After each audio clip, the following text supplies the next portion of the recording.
A mansão fica no topo de uma colina que domina toda a cidade. Branca, moderna, com vidros imensos que refletem o pôr do sol como espelhos de ouro. Piscina infinita. Jardim paisagístico que custa mais que a educação de uma universidade inteira. Quantos quartos? 7. Quantas suítes? 5. Quantas empregadas? 3. Este é o mundo de Isabella Rothschild. Isabella tem 48 anos, mas parece ter 35. Sua pele é impecável, resultado de dermatologista suíço, botox discreto e creintes de ouro coloidal. Seus olhos são azuis, seus dentes perfeitamente branqueados, seu cabelo louro platinado cai em ondas que parecem ter sido penteadas por anjos. Ela veste um vestido de Chanel que custa mais que o carro de um casal de classe média. Seus dedos brilham com diamantes, seu pescoço com pérolas, seu pulso com um relógio que tem a guarda de espera de 5 anos. Isabella é divorciada. Seu ex-marido, Ricardo, deixou-a com a mansão, a conta bancária e um nome que abriu portas em todos os lugares da cidade. Ela é a rainha de um reino de riqueza e exclusividade. Mas Isabella tem um filho. Seu nome é Gabriel. Ele tem 25 anos. Gabriel não é como sua mãe. Gabriel não se importa com marcas de grife. Gabriel usa camisetas simples, jeans sem marca, sapatos que ele comprou em liquidação. Gabriel tem sonhos. Sonhos de construir algo. Sonhos de criar uma empresa de tecnologia. Sonhos que sua mãe considera, como ela diz, ingenuidade de pobre. Você tem tudo o que precisa, diz Isabella ao seu filho, sentada em sua poltrona de veludo rosa, sorcindo um vinho que custa R$1.000 a garrafa. Por que insiste em trabalhar? Por que insiste em sujar suas mãos com negócios de homens comuns? Gabriel, sentado no sofá oposto, tenta explicar. Tenta falar sobre sua visão.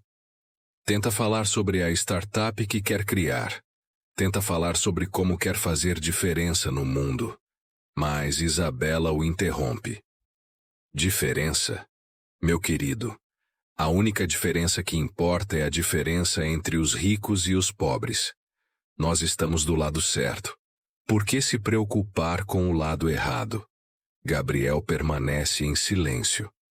Ele conhece essa conversa. Já a teve 1000 vezes. Ele é o único filho de Isabella, mas sente-se órfão quando está perto dela. Sente-se incompreendido. Sente-se como se nascesse no lugar errado, na família errada, com os valores errados.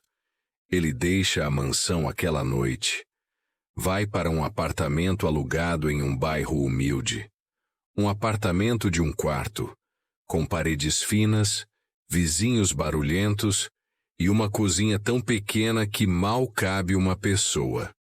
Mas, para Gabriel, aquele apartamento é liberdade. Ele começa seu trabalho. Começa como desenvolvedor freelancer em uma pequena empresa de tecnologia. Ganha pouco, muito pouco. Muito menos que a mesada que sua mãe lhe oferecia. Mas é seu dinheiro, ganho com seu trabalho, fruto de seu esforço. Meses passam. Gabriel trabalha 16 horas por dia. Estuda à noite. Networka nos fins de semana. Ele assiste a palestras de empreendedores. Lê livros sobre tecnologia. Participa de hackathons. Dorme no escritório quando é necessário. Sua mãe o procura 2 vezes durante este período. Ambas as vezes, ela o chama de ingrato. Ambas as vezes, ela lhe oferece dinheiro para voltar à razão. Ambas as vezes, Gabriel recusa. Você vai sofrer, diz Isabella, sua voz carregada de certeza. Você vai se arrepender. E quando fizer, a porta da minha casa estará fechada. Gabriel não responde. Ele apenas continua trabalhando. 2 anos passam. Gabriel, aos 27 anos, teve uma ideia que mudaria tudo. Ele observara que pequenas empresas tinham dificuldade em gerenciar seus dados de clientes de forma eficiente. Elas usavam múltiplas plataformas, dados duplicados, falta de segurança, perda de informações. Era caótico. Gabriel decidiu criar uma solução. Uma plataforma integrada que permitisse pequenas e médias empresas gerenciar todos os seus dados de clientes em um único lugar. Seguro, eficiente, intuitivo. Ele trabalhou por meses em seu algoritmo. Pediu ajuda de 2 amigos programadores. Juntos, eles criaram um protótipo. Testaram com uma dúzia de pequenas empresas locais. O resultado foi explosivo. As empresas amaram. Viram um aumento de 30% em sua eficiência. Gabriel sabia que tinha algo. Ele foi atrás de investidores. Apresentou seu protótipo em uma série de pitch meetings. Os primeiros 20 investidores disseram não. O 21º disse sim. Um investidor anjo. Um homem chamado Roberto Souza, que havia feito fortuna em tecnologia e agora procurava oportunidades promissoras. Roberto viu em Gabriel a mesma fome que havia visto em si mesmo, anos atrás. Roberto investiu R$2 milhões na startup de Gabriel. R$2 milhões. Gabriel, aos 27 anos, virou sócio fundador de uma empresa recém-financiada. Ele alugou um escritório, contratou sua primeira equipe, começou a desenvolver a plataforma em escala. Meses depois, a primeira grande empresa cliente assinou um contrato de 3 anos. Depois outra. 6 meses depois do investimento inicial, a startup de Gabriel havia assinado 14 contratos grandes. Sua receita mensal era de R$400 mil. 1 ano após o investimento, a startup tinha 30 funcionários. Sua receita havia crescido para R$2 milhões por mês. 2 anos após o investimento inicial, a startup de Gabriel havia recebido uma segunda rodada de financiamento. Desta vez, R$20 milhões, de um dos maiores fundos de investimento do país. Gabriel, aos 29 anos, era oficialmente um milionário. Não apenas milionário, multimilionário. Sua participação acionária na empresa valia mais de R$50 milhões. E então, ele fez algo que havia planejado fazer desde o dia em que recebeu a confirmação do primeiro grande investimento. Ele comprou um carro. Não um carro comum. Um Mercedes-Benz CLS preto, com interior de couro italiano, som de Burmester e um preço que poderia alimentar uma família por 1 ano. Ele dirigiu aquele carro até a mansão de sua mãe. Estacionou na garagem circular da entrada. Saiu do carro. Caminhou até a porta principal. Tocou a campainha. Uma empregada abriu. Reconheceu Gabriel após alguns segundos de confusão. Senhor Gabriel, que surpresa! A dona Isabela está na sala. Gabriel entrou na mansão. A mesma mansão que havia deixado para trás. A mesma mansão que o fez se sentir pequeno e inadequado. A mesma mansão onde sua mãe o humilhou repetidas vezes. Isabela estava sentada em seu sofá de veludo rosa, tomando chá da tarde com 2 amigas. Quando viu Gabriel, sua expressão mudou de confusão para algo entre alegria e suspeita. Gabriel? Disse ela, levantando-se. Que surpresa agradável! Há quanto tempo! Você parece diferente. Gabriel sorriu. Um sorriso que não era amargo. Um sorriso que era genuíno. Olá, mãe, disse ele. Eu gostaria de falar com você, em privado.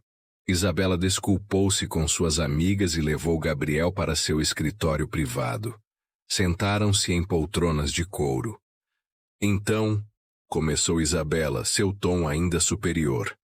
Você finalmente percebeu que suas ilusões eram apenas ilusões e quer voltar para casa?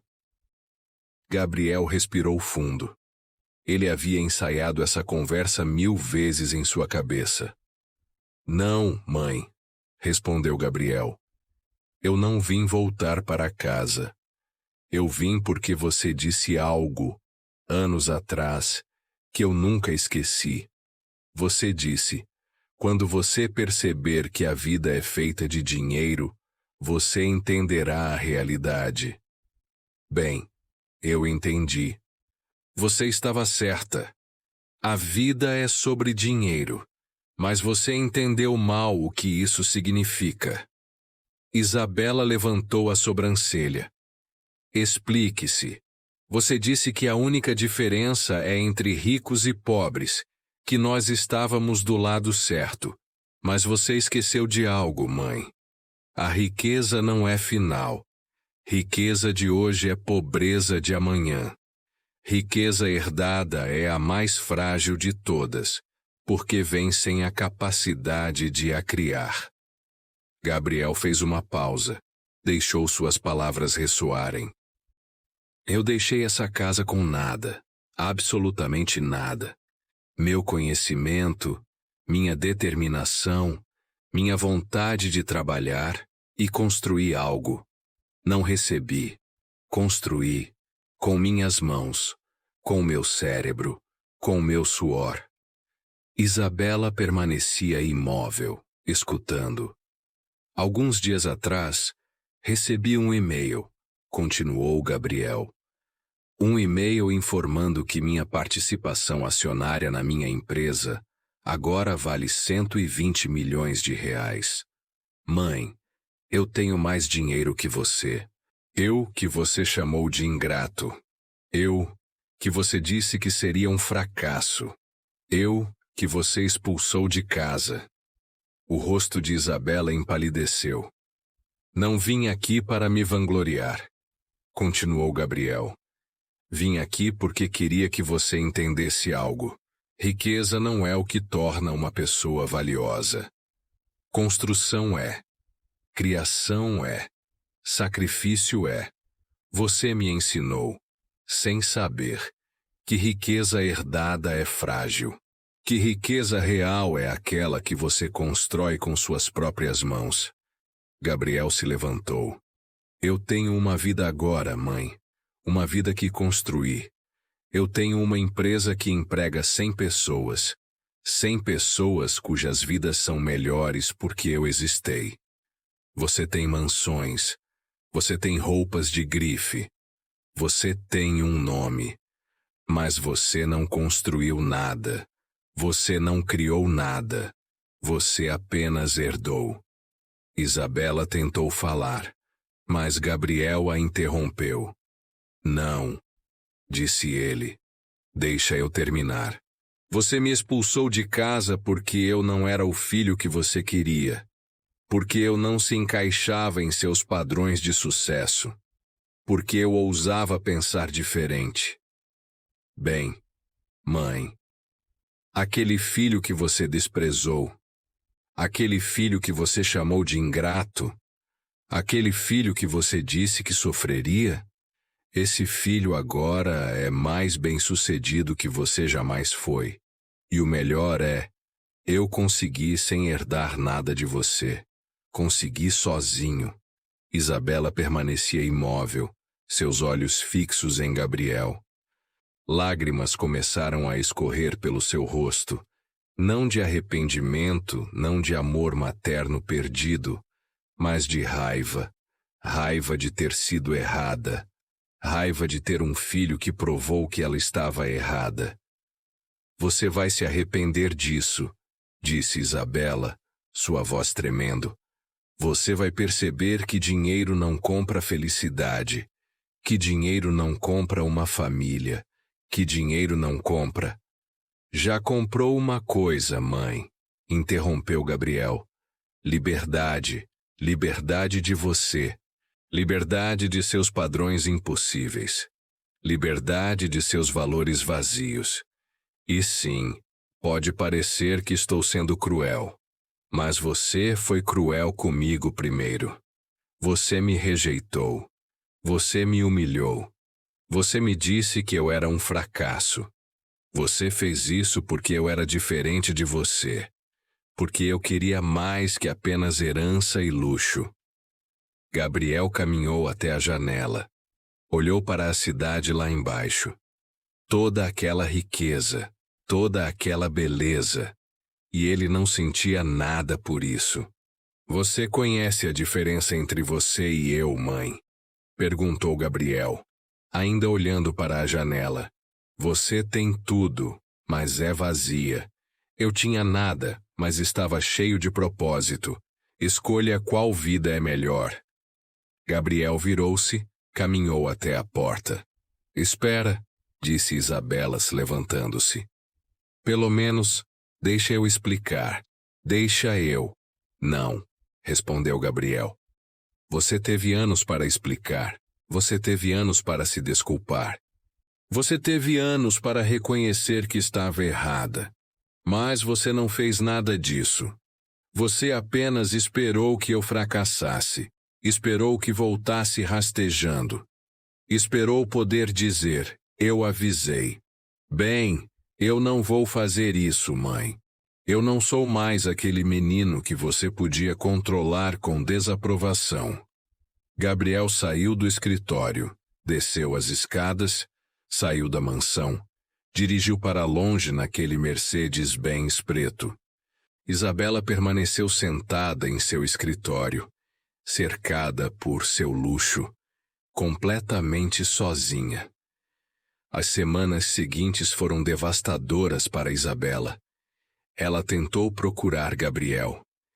Ligou para seu celular. As chamadas não foram respondidas. Mandou mensagens. Nenhuma resposta. Procurou informações sobre a empresa dele na internet. Leu sobre seu sucesso. Leu sobre as reportagens que o cobriam como um dos jovens empreendedores mais promissores do país. E em cada reportagem, em cada foto, ela via um homem que não reconhecia. Não era seu filho. Era um estranho que havia saído de suas entranhas. Seus amigas começaram a falar. Começaram a sussurrar. Você não sabia? O filho de Isabela é milionário. Fundou uma startup de tecnologia. Faz muito mais dinheiro que a mãe. As palavras ecoavam pelas mesas de chá da tarde, pelas reuniões de clube, pelos jantares sofisticados. Isabela, que havia passado sua vida inteira se vangloriando de sua riqueza, de sua superioridade, agora era conhecida como a mãe do homem bem-sucedido. Suas amigas, que a admiravam, agora a invejavam, mas não por sua riqueza, mas pela riqueza de seu filho. Ela tentou mudar a conversa, tentou se vangloriar de outras coisas, mas ninguém estava interessado. Todo mundo queria falar sobre Gabriel. Isabela percebeu que havia se tornado irrelevante. Meses passaram.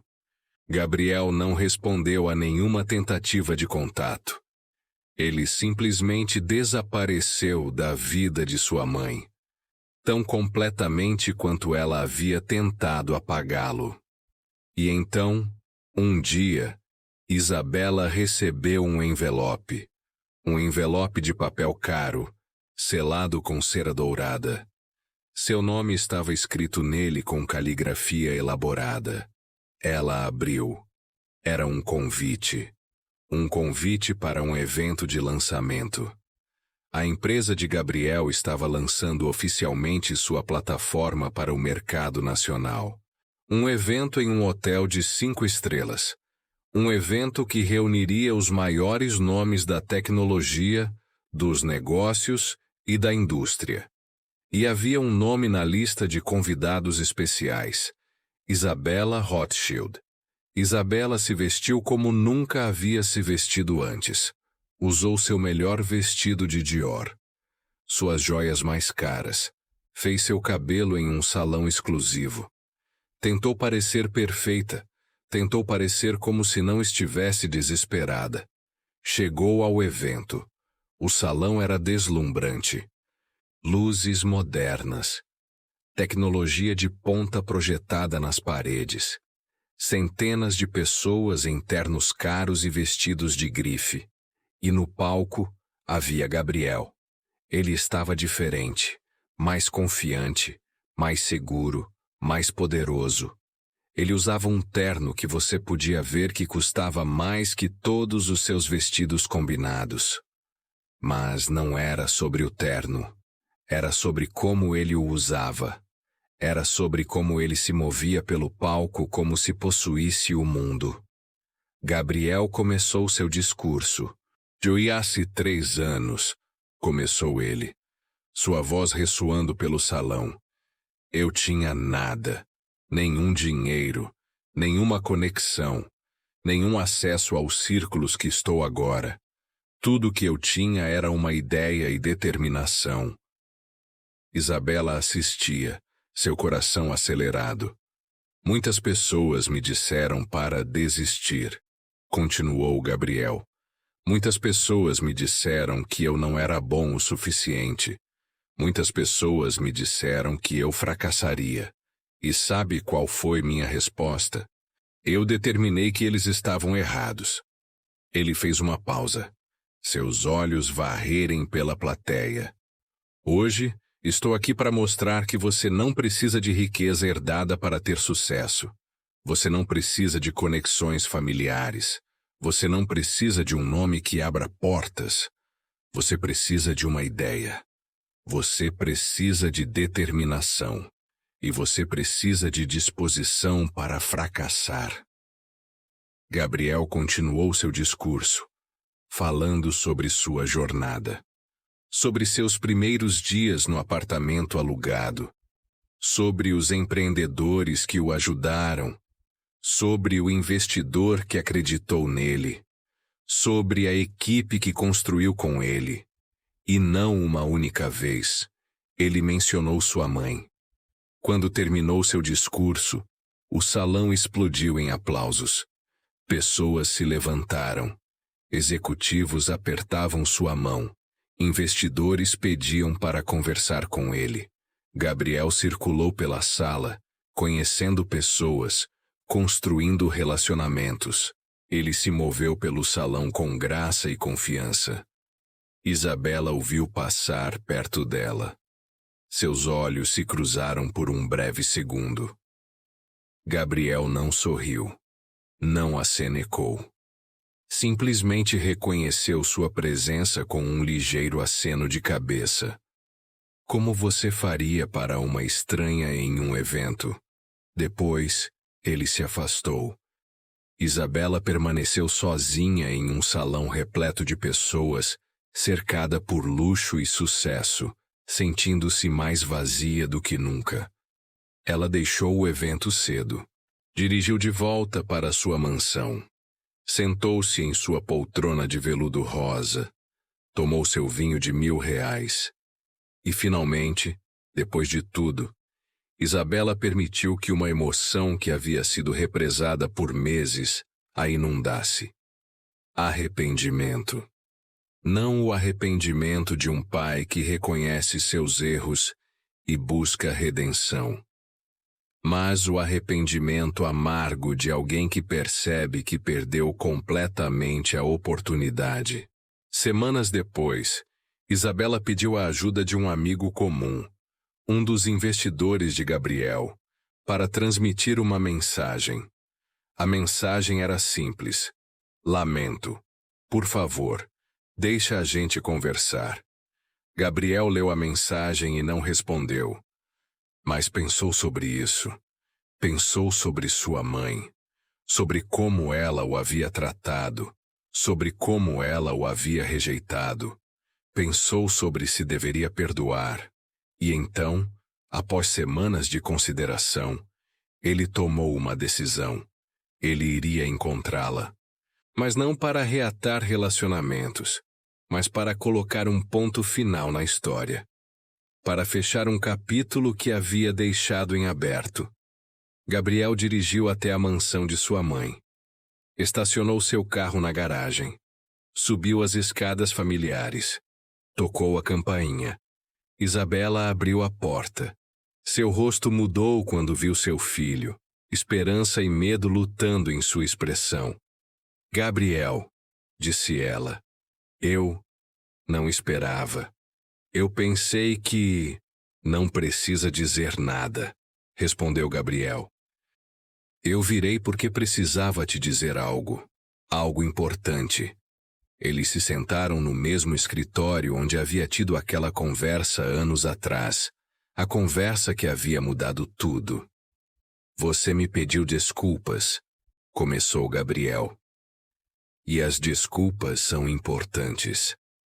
Mas antes que você fale, eu preciso que você entenda algo. Eu não vim aqui procurando reconciliação. Eu vim aqui para dizer adeus. Isabela abaixou a cabeça. Você me expulsou de casa porque eu não era o filho que você queria, continuou Gabriel. E eu fui embora porque eu precisava ser o filho que eu queria ser. E consegui.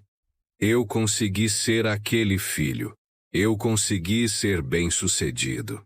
E agora, você quer voltar porque percebeu que estava errada. Gabriel fez uma pausa. Mas, mãe, você não estava errada sobre uma coisa. Você estava certa que vida é sobre dinheiro. E eu tenho mais dinheiro que você jamais terá. Eu tenho uma empresa que vale bilhões. Eu tenho influência. Eu tenho poder. Mas sabe qual é a diferença entre você e eu? Eu tenho tudo isso e ainda consigo dormir à noite. Porque eu construí tudo isso. Você não pode descontrair do que herda. Gabriel, começou Isabela, lágrimas escorrendo pelo seu rosto. Eu sinto muito de verdade. Eu não sabia. Você não conhecia a pessoa que eu poderia ser porque você nunca olhou para além da pessoa que eu era. E agora, quando você vê a pessoa que me tornei, você quer estar perto. Mas não é assim que funciona, mãe. O amor não funciona assim. Gabriel se levantou. Eu vou fazer uma coisa por você, porque você é minha mãe. Mas não porque você merece. Vou fazer porque eu quero ser uma pessoa melhor que você. Ele entregou um envelope para Isabela. Dentro deste envelope há um cheque.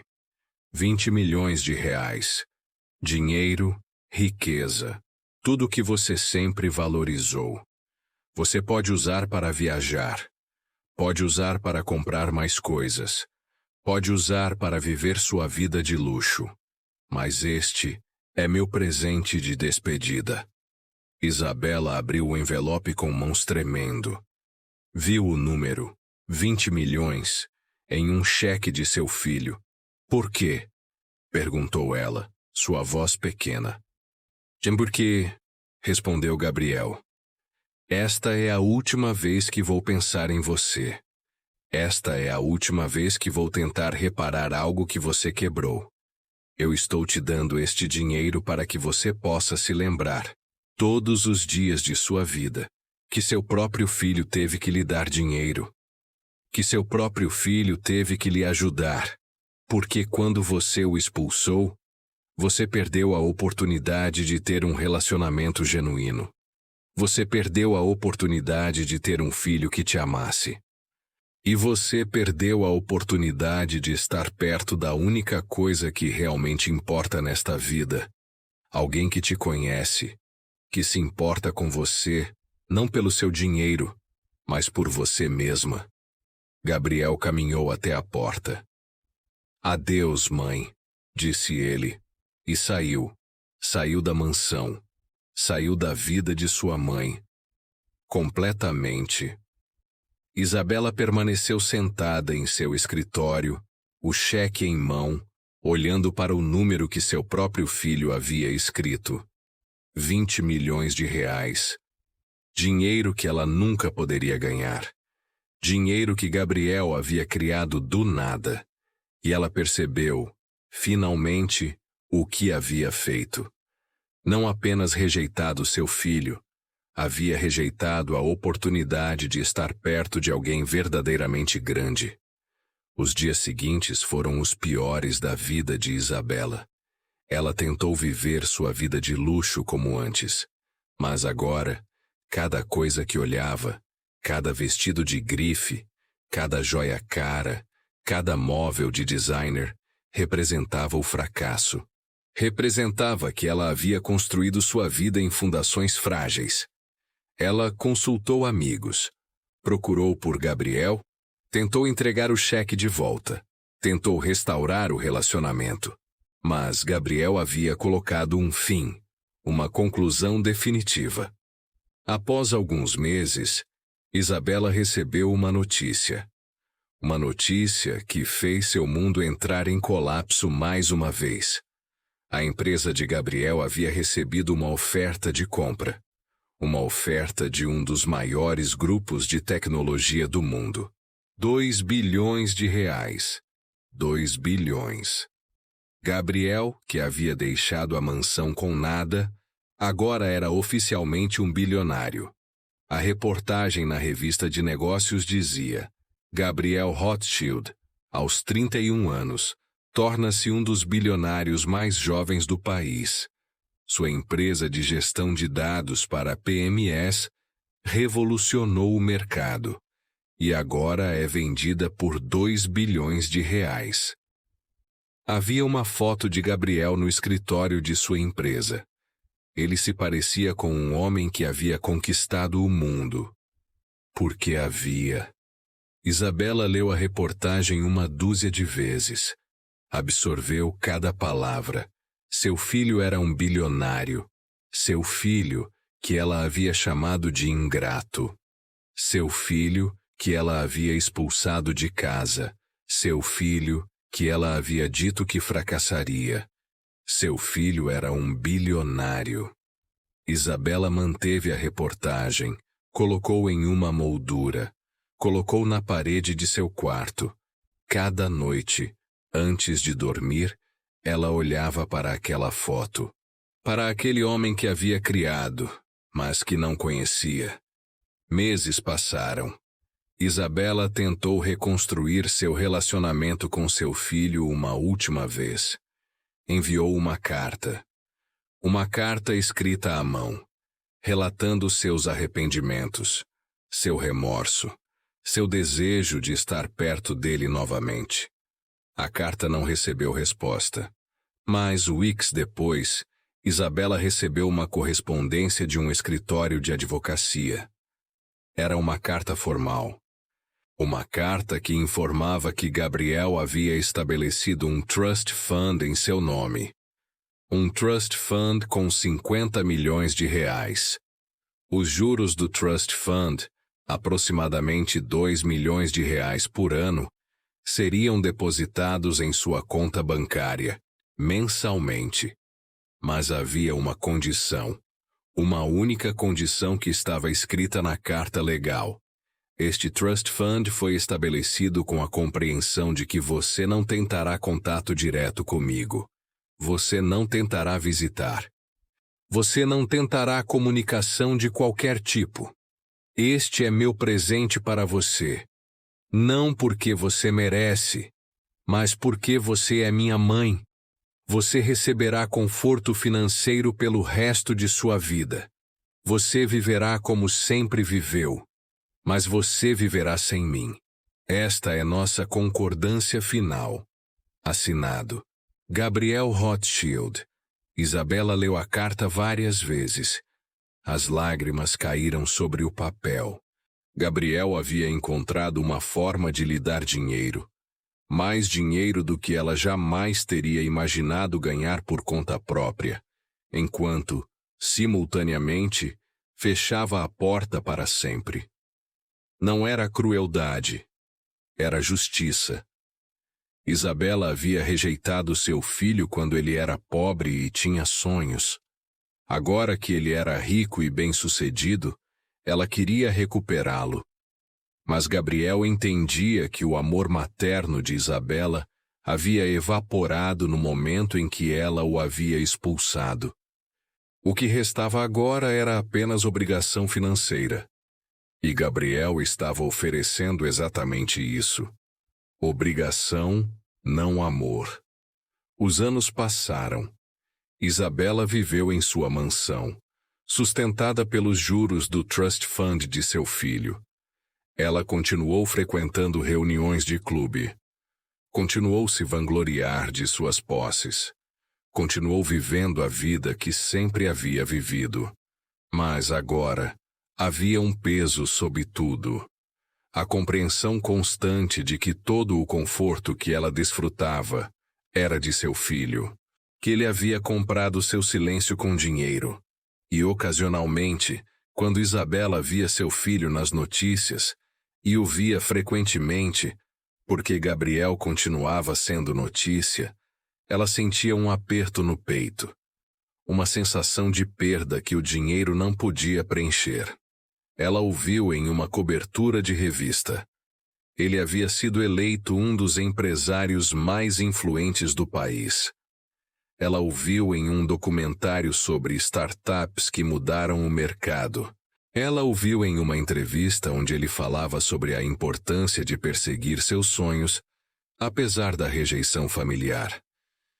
Há pessoas, dizia Gabriel na entrevista, que precisam nos dizer que somos inadequados para que possamos provar que somos adequados.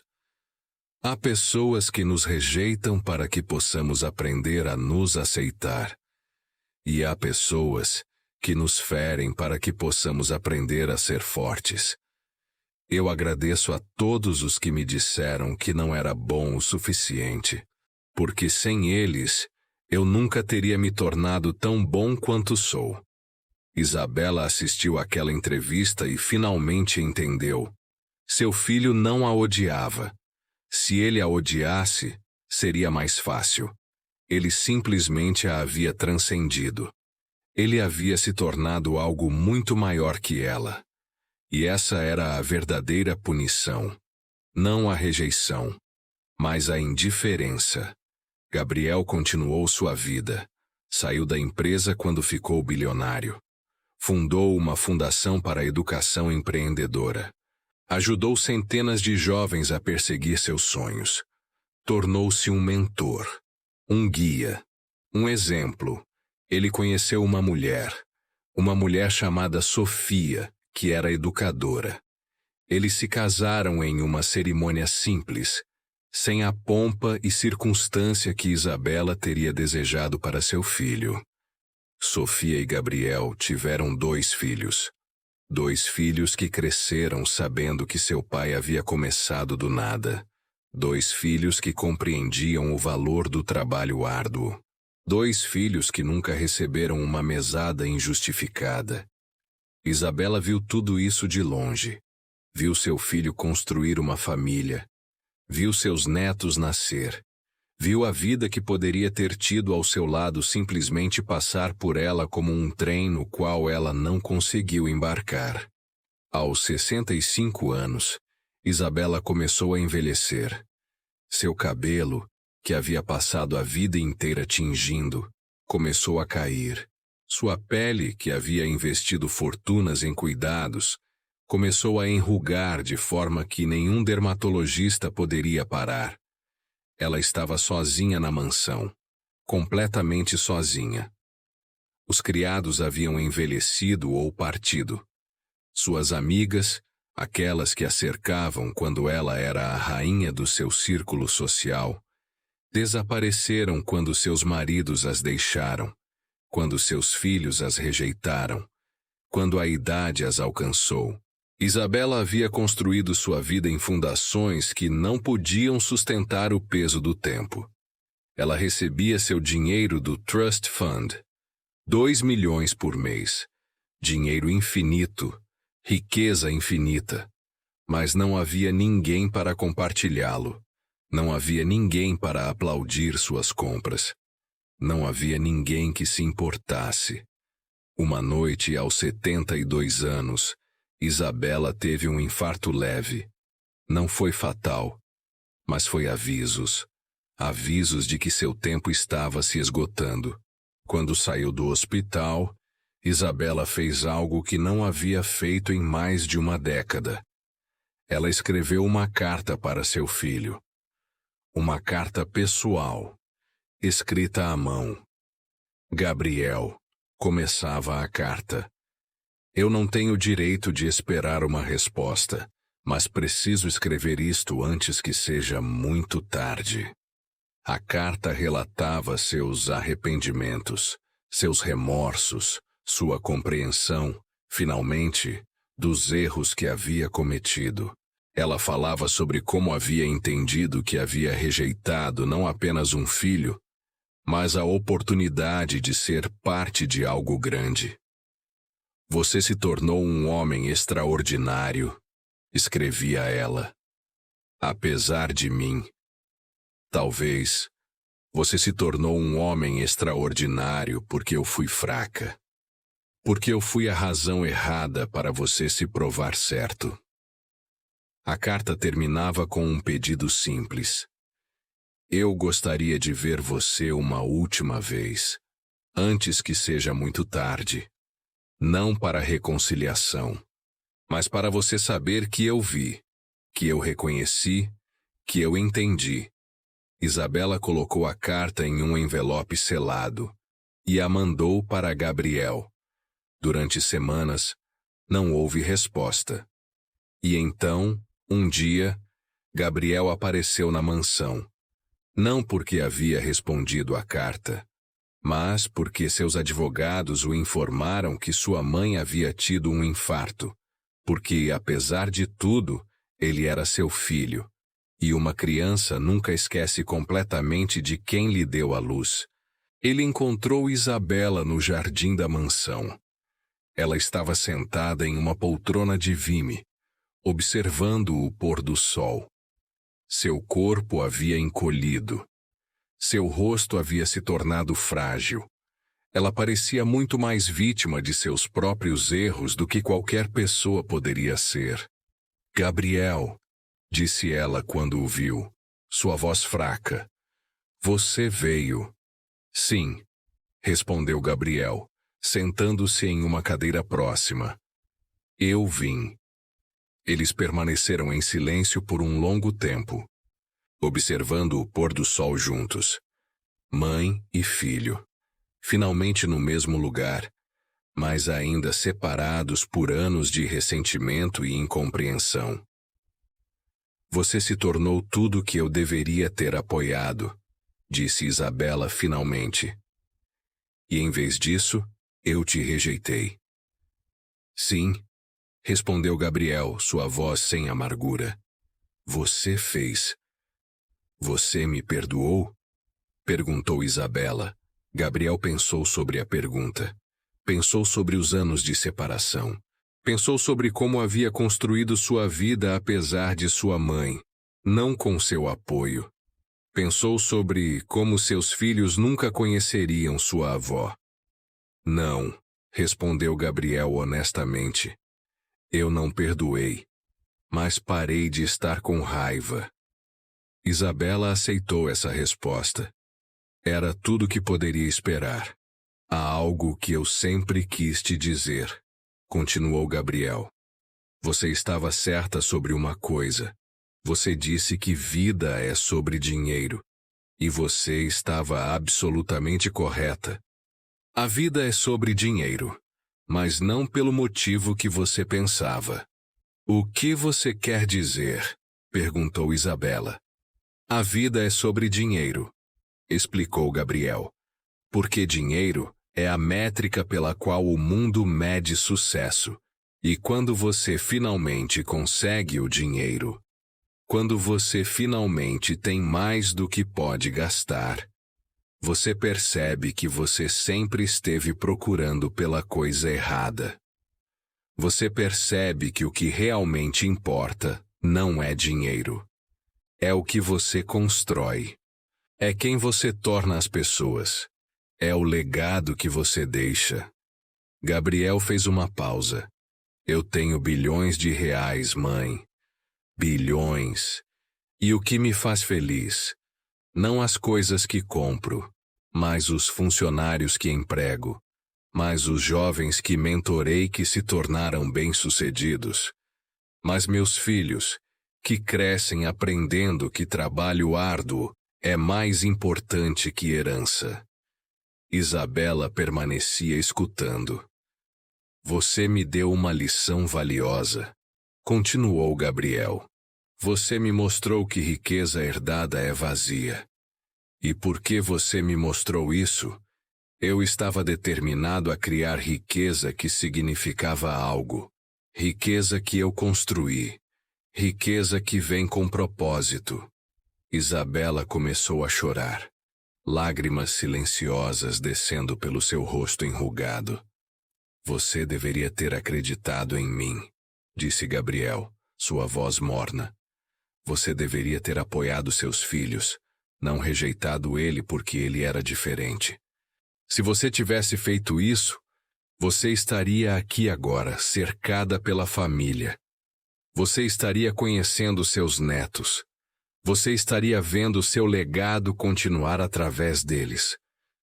Mas você escolheu riqueza e solidão em vez disso. Gabriel se levantou.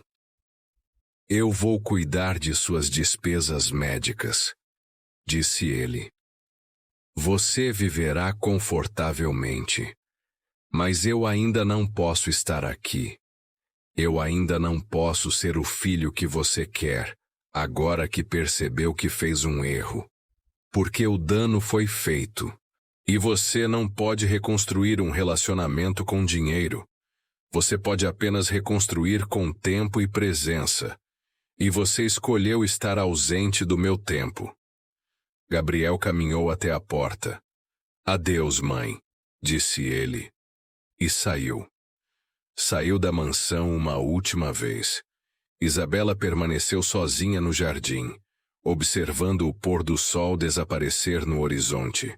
Cercada por riqueza, por luxo, por tudo que sempre havia querido. E completamente vazia. Os anos que se seguiram foram os anos mais difíceis da vida de Isabela. Ela viveu bem, confortavelmente até, mas viveu em solidão absoluta, sem família, sem filhos, sem netos que a visitassem. E ela finalmente compreendeu a lição que seu filho havia tentado lhe ensinar desde o início. Riqueza sem propósito é apenas acumulação de objetos vazios. Amor sem ação é apenas palavras vazias.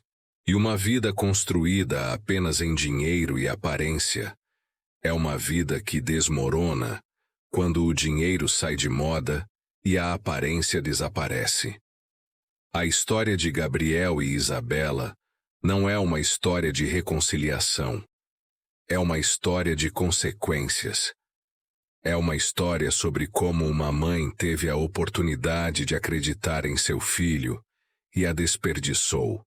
E como esse filho, apesar disso, se tornou grande, mas grande sem ela ao seu lado. E essa é a punição final, a mais dolorosa de todas. Não ser odiado, mas ser esquecido. Ser deixado para trás enquanto o mundo continua sem você.